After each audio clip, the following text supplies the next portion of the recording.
después, el pueblo necesita trabajo y ha puesto sus expectativas en la reapertura de la mina que originó aquella catástrofe. Yo veo cientos de trabajadores trabajando aquí. Pronto escucharemos rum rum por las noches. Mira, la voy rifando. Pues mucha suerte. Pues yo estoy súper contenta, ¿no? Que tengo un hijo parado con 19 años. Yo estoy parada, mi pareja está parada. Pero ojo, no puestos de trabajo a costa de ecología. Lo que quieren hacer es otra balsa de ese tipo. Aquí pasó lo que pasó, en su día pasó y ya está, las cosas se han arreglado. Esta fábrica ha dado trabajo a todo un pueblo durante más de un siglo. Ha dejado tras de sí mucha riqueza, pero también un río contaminado. Y lo sabíamos todo cómo iba, que todo lo tiraban al río. Ha habido una convivencia con la industria, y una industria tiene sus ventajas y tiene sus desventajas. La gente no tiene alternativa a trabajar en la fábrica, es esto o la inmigración. Hay empresas que sostienen la economía de toda una zona, a veces a costa del medio ambiente. El Report de hoy se lavan las manos.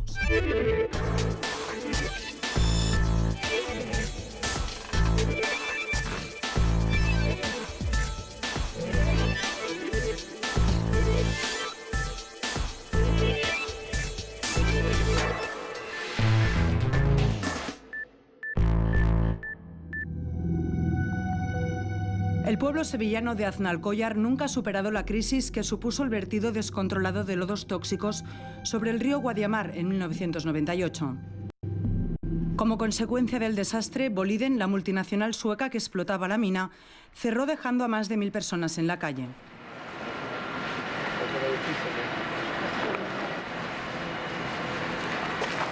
Antiguos empleados de Boliden. Yo era mecánico de planta. Sí, yo también. Yo la planta también. Yo administrativo. Le han quitado el boli y le han dado un hacha. Le han quitado el boli y le han dado un hacha. ¿Y qué pasa? ¿Que en el pueblo no se puede trabajar de otra cosa o qué? En el pueblo no hay trabajo. La única fuente de ingreso era la mina. Aquí después campo, pero nada y menos. 16 años después, la Junta de Andalucía ha dado luz verde para reabrir la mina. Para Juan, exminero y extrabajador de Boliden, se dibuja de nuevo un futuro. Yo veo cientos de trabajadores trabajando aquí. Que mi verdadera ambición es volver, como cuando dije por la mina, que salí el último, era el más joven de los más jóvenes, el segundo más joven. Y dijeron los mayores que ya no entrábamos más en la mina. Y uno dijo, que es el que está hablando hoy, el último minero de Boliden, que está por ahí escrito, que tenía que ser el último minero de Boliden, pero quiero ser primero también de Boliden, en este caso de la empresa que entre. Y yo lo digo, pronto escucharemos rum rum por las noches, cuando en el silencio de las noches estamos acostados y me pongo los vellos de punta, y ese es el ruido que yo quiero escuchar. Y muy pronto sé que se va a hacer. Aznalcóllar es una población que ha dependido desde sus orígenes de los recursos mineros y tiene hoy todas sus expectativas puestas en el agujero de pirita, zinc, plomo y cobre.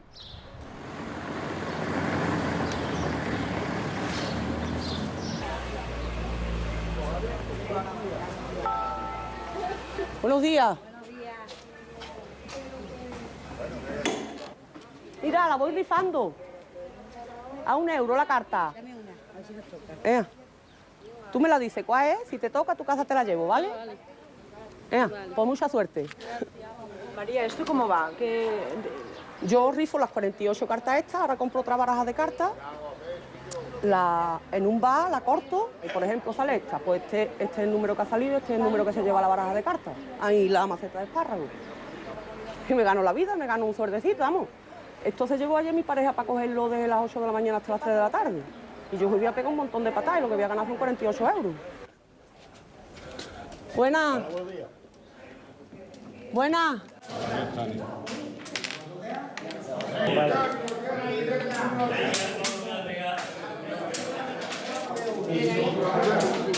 €1. No importa, pues yo te apunto en la libreta y si te toca a tu casa te la llevo. Es 5 de oro. ¿Cómo vives tú, por ejemplo, la reapertura esta de las minas que han anunciado? Pues yo estoy súper contenta, ¿no? Que tengo un hijo parado con 19 años. Yo estoy parada, mi pareja está parada, yo qué sé, por lo menos, si no somos los tres, por lo menos que tengamos suerte y entremos alguno, ¿no? Bueno, tendrán que hacer también un sorteo allí, a lo mejor también de cartas. Mira, yo creo que habrá mucha gente, ¿no? Pero también creo que antes tendrán que entrar la gente del pueblo antes que otra gente, ¿no? Sin embargo, no todos comparten las ilusiones del pueblo minero. Los ecologistas se oponen a la mina, temen una nueva catástrofe. Vamos a buscar un sitio donde podamos pasar. Vale. Aquello es la balsa de Boliden que provocó... Que provocó este capítulo negro. Sí. La balsa era enorme, eran 200 y pico de hectáreas. Allí tienes también balsa. Se ha llegado a poner esa instalación de placas fotovoltaicas porque el agujero está tapado. Se le echó encima tierra y restos de las propias escombreras y se anuló totalmente.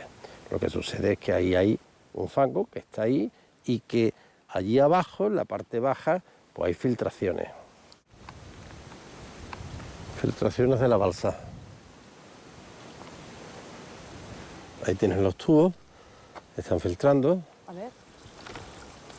Como puedes ver, Teresa, este agua tiene un color rojizo, que es como consecuencia de las lixiviaciones que hay del mineral de cobre, de los sulfuros. Este agua es ácida. Y haces así y verás cómo se te quedan como si hubieras tocado una batería de coche. Sí, si no pasa nada, mujer. Bueno, como dices que es tóxica. Este agua es tóxica. Este agua está contaminada y tiene una cantidad elevada de metales pesados. Lo que quieren hacer es otra balsa de ese tipo. No aquí, la pondrán allí, la pondrán en otro lado, pero en definitiva una balsa. Como si fuese una caja de zapatos donde van a depositar los residuos del tratamiento del mineral. Y eso es demencial. ¿De verdad que no hay ninguna mina en el mundo que, aplicando las tecnologías más modernas, consiga impactar lo mínimo al medio natural en el que se encuentran? Imposible. Las mejores técnicas disponibles para un mineral como es el sulfuro complejo que hay aquí, solamente es la flotación. Y no hay otro. Cuando son minerales de otro tipo, de cobre, se puede hacer por electrólisis, pero este mineral no se puede tratar por electrólisis. Solamente se puede tratar por flotación. Y la flotación da lodos. El pueblo considera que no se ponen los ecologistas en el lugar de ellos. Nosotros creemos que hay que tener un respeto con el medio ambiente, pero el primer animal al cual hay que cuidar y proteger es el hombre. Pero ojo, no puestos de trabajo a costa de ecología. Hay que tener en cuenta una cosa, que el trabajo hay que ir a buscarlo. Ya el trabajo en la puerta de la casa, eso se ha equivocado, eso se ha perdido. Entonces, si tienen que salir a Sevilla, que hay polígonos industriales con más o menos futuro, con más o menos puestos de trabajo, pero ¿por qué no van? ¿Por qué no van? Sevilla a las 8, cojo mi coche y voy circulando. Los que están sin trabajo ven las cosas desde otro prisma. Aquí hay gente que lleva hasta 5 años sin trabajar. Entre los más jóvenes hay quien no ha trabajado nunca. Me salto 3 semáforos. Aquí pasó lo que pasó, en su día pasó y ya está, las cosas se han arreglado. Aquí el culpable habrá sido el que haya sido, o fue un fallo, fue lo que fuera. Lo que sí es verdad, que aquí en Alcoya necesita trabajo y España en sí necesita trabajar. Y la minería, si la minería da trabajo, ¿por qué no trabaja habiendo minera? Tú te pones muchas veces en la persona del ecologista y piensas que es una persona que tiene su vida solucionada en una empresa o cualquier cosa que no tiene, que a lo mejor no es contaminante, o que sí o que no, y ahora opina de otra empresa y ellos no tienen su barriga llena, como se suele decir, y nosotros no, y nosotros necesitamos también llenarla. No. Que vemos que porque haya un abejaruco en esa zona y el abejaruco sea una especie que hay 200 millones de abejarucos, por un abejaruco no podemos cerrar una actividad. Yo creo que la solución no está en decir no se abren las minas por esto y por esto. Se va a abrir las minas, pero para que se abra la mina y vaya bien, se debe de hacer esto, esto y esto. No, las minas no se abren porque pasó lo que pasó y va a contaminar. Y hay que vivir, hay que pagar, hay que llevar el sueldo a casa, ¿no? Para todo, ¿no? Entonces, ¿yo qué quiero que diga? Yo prefiero antes que abra la mina, antes de que haya 20 bejarucos, como dije. Da soluciones, no impedimentos, no, la mina no se abre. Que son las dos cosas compatibles, que dejémonos de ecologismo y dejémonos de medio ambiente, y las cosas se pueden hacer bien. En el ayuntamiento no hay debate. El proyecto para reabrir la mina cuenta con el beneplácito de todos los partidos políticos. ¿Qué tal? Hola, ¿qué hay? Buenos ¿Qué días. pasa? Buenos días. Hay quien piensa que Aznalcóllar sacrifica su sueño verde Bueno, por trabajo. no es así ni mucho menos, ¿no? Dar una opinión de que, por ejemplo, Aznalcóllar puede ser otra bomba de relojería para Doñana o para Guadiamar y demás, decirlo sin saber si el sistema de explotación va a ser solo extracción y se lo van a llevar a otro sitio, decirlo si va a ser de interior o de exterior a cielo abierto la mina, ¿no? Decirlo con esa anticipación es un poco prematuro. Tengo entendido que Boliden no participará en la subasta de empresas que van a explotar. Ha sido uno de los requisitos que ha puesto la Junta de Andalucía, que Boliden o alguna filial de Boliden, alguien que estuviera relacionado con esa empresa que causó uno de los mayores desastres medioambientales de España, pues no participe. Nos dejó 90 millones de euros gastados por la Junta y otros 90 millones gastados por el Gobierno central para los distintos tramos que se limpió del río Guadiamar.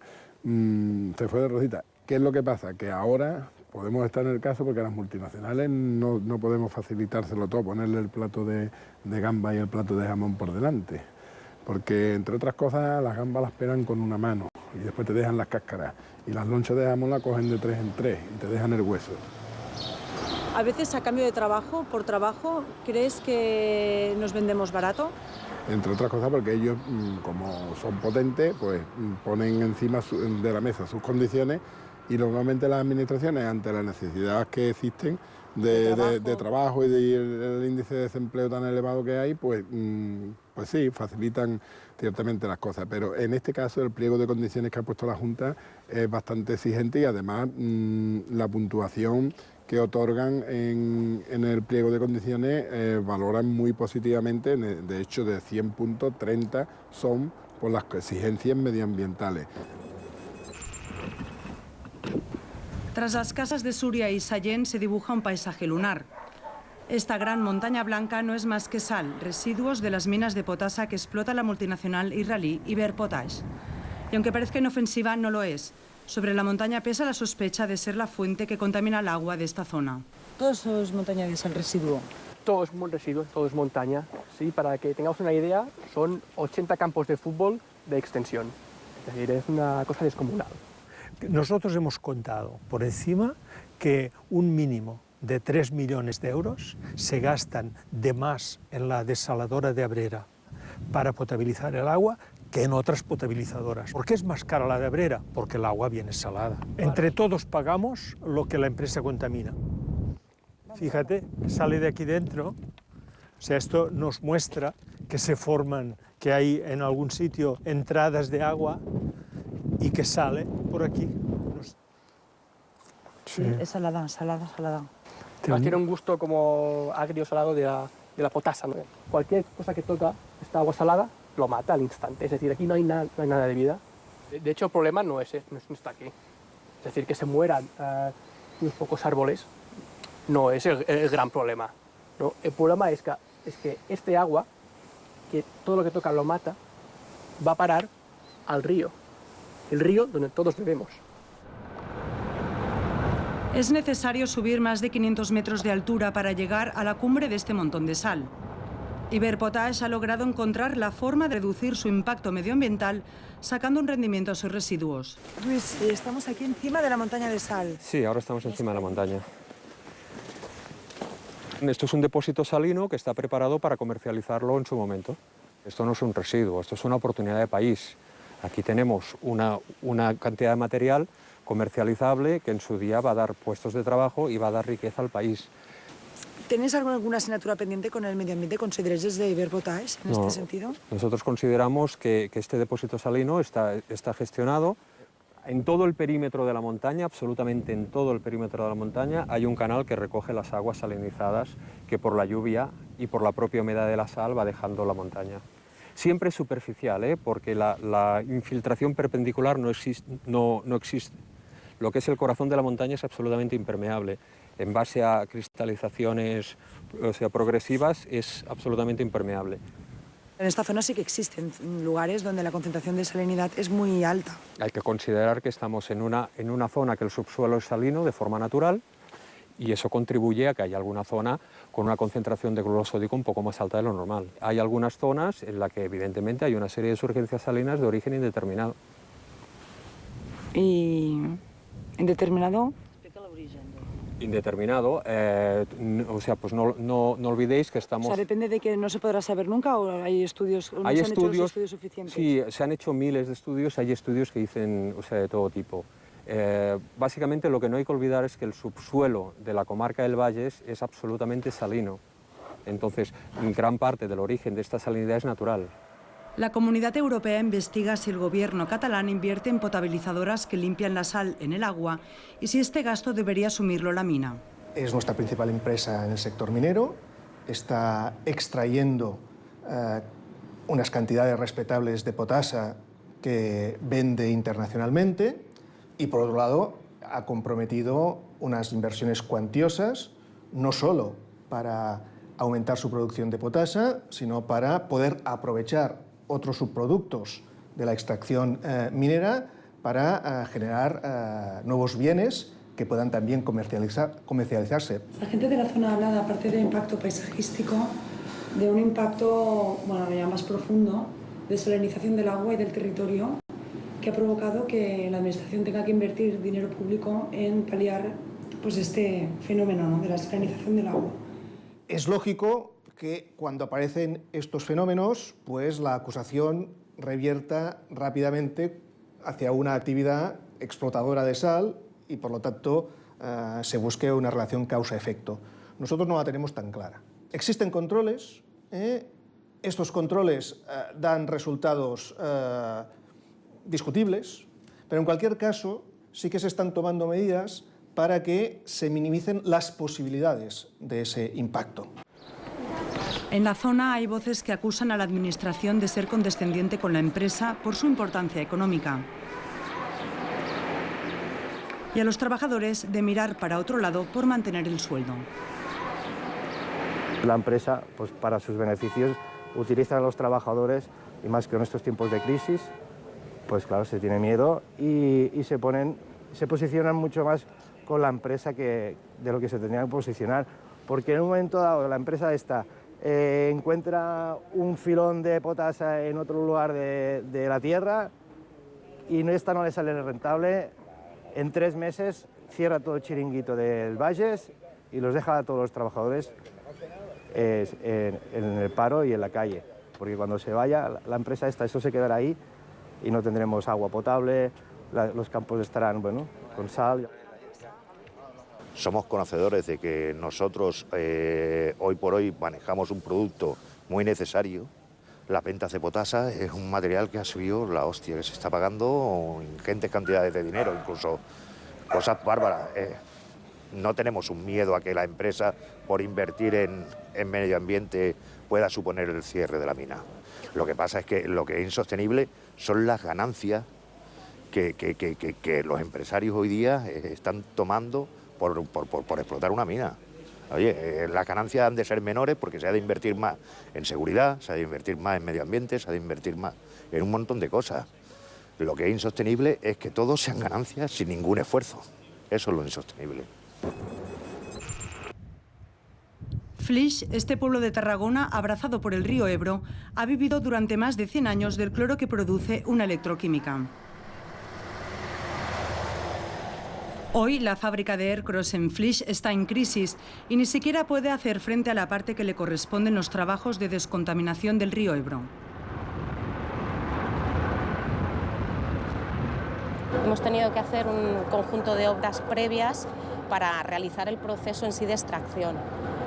Como veis, todo este muro de tabla estacado lo que consigue es que se hace un recinto aislado del río con la intención de que cuando nosotros nos pongamos a extraer los lodos no contaminemos con el agua el río y las zonas colindantes. El total de la obra son 165 millones de euros y el 70% lo paga la Unión Europea y el resto el Ministerio de Agricultura, Alimentación y Medio Ambiente.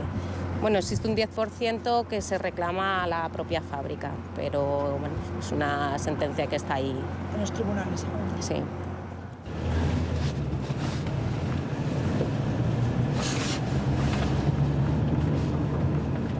Bueno, esto es una máscara que nos ponemos para entrar en planta. Es más que nada para protegernos por el polvo y las partículas que puede haber dentro. Vale, póntela aquí.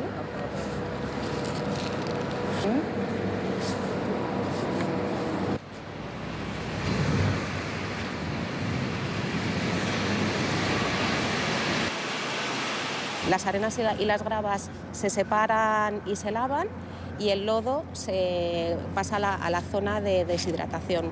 Mediante unos decantadores decanta lo que es el lodo y mediante unos tratamientos se acaba deshidratando para conseguir el paquete, lo que sería el volumen de lodo seco que podemos trasladar al vertedero. Lo que se busca con el proyecto, y yo creo que la importancia que tiene, es que esto será una zona natural y de hecho mucho más cuando tenemos la reserva de SBS enfrente, en la cual pues podremos llegar a disfrutar de una zona totalmente limpia justamente en este tramo del río.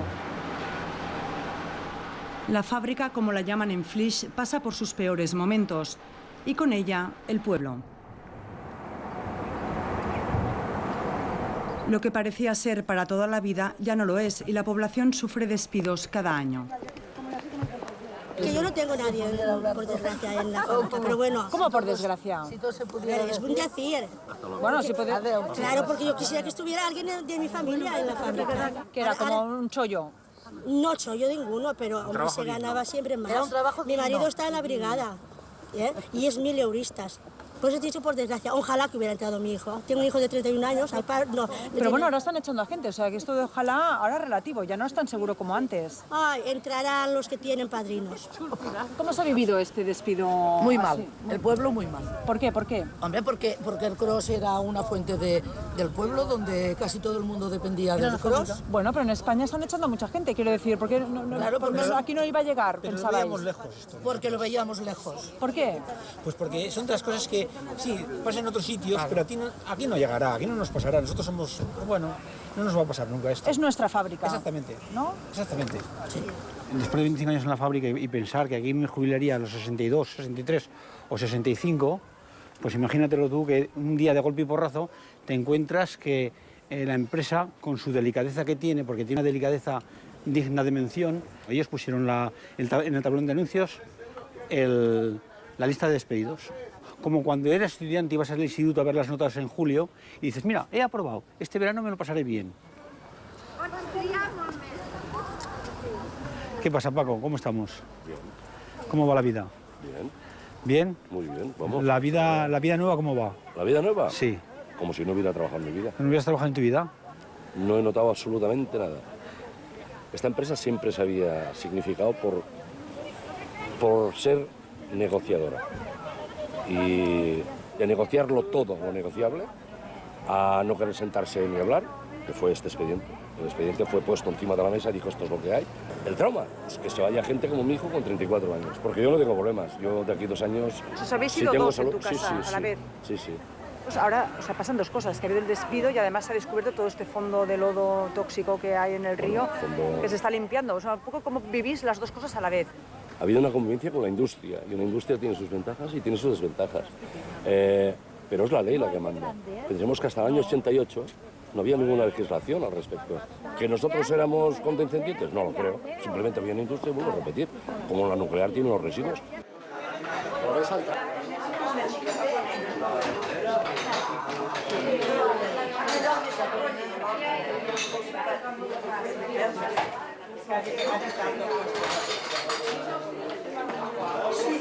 Me explicabas que todo el mundo ha estado más o menos vinculado a la empresa. Sí, la mayoría de la gente sí. Si no ha sido ahora, ha sido los padres, los abuelos.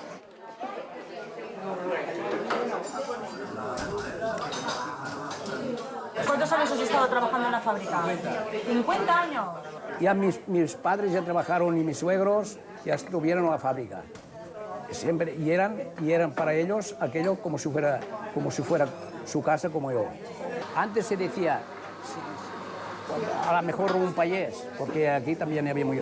Y se casaba con uno de la fábrica, dice, ya tienes la vida asegurada, hija. ¿Ves? De aquí, el Camí Molí, hasta la fábrica, era como si fuéramos hormigas de tanta gente que iba... 1.500 personas, no 1.500. 1.500 más las empresas que había. Yo ya te hablo de 60 años. Ya. ¿Sabes cuántos entramos ahora de turno, Joan? Al turno. 1. Creo que entramos 13 en toda la fábrica, contando el portero. 13. Hay días que no ves a nadie en todo el turno. Así si te cayeras, allí te quedarías. Allí te quedarías.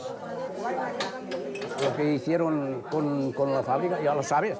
La fábrica era la dueña de hacer lo que quería, porque estuvieron más de 100 años aquí y lo sabíamos todo cómo iba, que todo lo tiraban al río. Después, Ustedes a lo mejor hacen lo que les da la gana, pero ustedes también le dejaban. hombre, ¿y qué teníamos que hacer? Como ahora, ¿qué? Si ahora hablas, ya estás listo. Y ahora más por una cosa, porque no hay trabajo. Ercros podría deslocalizar su producción en Flix. Para evitarlo, el ayuntamiento denunciará a la empresa por delito contra el medio ambiente si lo hace. Lo que ha ocurrido durante muchos años en Flix y en otros muchos emplazamientos es que había una parte débil, que era el municipio, y había una parte fuerte, que era la empresa. Y la fuerte jugaba sus cartas, la carta de los puestos de trabajo y la carta de crear riqueza. Ante esto, ¿qué hacían las administraciones o qué han hecho siempre? Poner las cosas en la balanza, y en ocasiones quizá no se ha sido lo suficientemente riguroso cuando quizá se tenía que serlo un poquito más. Aquí además no hemos de olvidar que había un pacto tácito que existía entre administración estatal, administración autonómica y empresa. ¿Cuál es este acuerdo? Este acuerdo es que se descontaminaba el embalse de Flix con un importe de 165 millones de euros, como se está haciendo, y se le decía a Ercros, yo me hago cargo de esta descontaminación porque sé que tú no lo puedes hacer, lo hago con fondos europeos, yo hago toda la tramitación, yo dejaré este embalse completamente descontaminado y limpio, pero tú tienes que comprometerte a mantener la actividad industrial en Flix, en la Ribera de Ebre, tienes que mantener esta actividad industrial. Y este pacto tácito lo rompió alguien, o lo intentó romper alguien, que era Ercros. Pues en parte estáis comprando a la empresa. En parte lo que estábamos provocando nosotros es poner sobre la mesa muchos argumentos que tenían que hacer reflexionar a Ercros y hacerles llegar a una conclusión que era muy sencilla, que era, para Ercros, lo más práctico, lo más económico y lo más viable es seguir en Flix. ¿Por qué? Porque no hay ningún motivo para irse, porque la producción que se hacía en Flix la iba a trasladar a otra ubicación, rompiendo un pacto tácito y además dejando aquí la contaminación, 800.000 toneladas de residuos en el embalse del Ebro. En este pulso, la empresa se ha comprometido a quedarse 2 años más. Pero todos en el pueblo creen que la era industrial en Flix tiene fecha de caducidad. Mi padre trabajaba en un economato que había aquí, que vendían zapatos para los obreros. Aquí habían bares por esta zona para la gente que trabajaba. Mientras fue alemana, los alemanes prestaron servicios. Las primeras escuelas que hubo en el pueblo las pagaron los alemanes. El instituto también se creó en gran parte gracias a esta tal y por tanto aquí pudimos estudiar mucha gente. Había un vínculo permanente, un cordón umbilical entre la población y la empresa. Bueno, cuando ves la fábrica, ¿qué sientes? Bueno, pues una mezcla de rabia y de impotencia. Cuando esto cierre, el pueblo se va al garete. Ellos entendían que el coste medioambiental quedaba sufragado por los lugares de trabajo. Ahora no hay lugares de trabajo y encima la contaminación medioambiental está aquí y se tiene que sacar con dinero público, lo que es un desastre.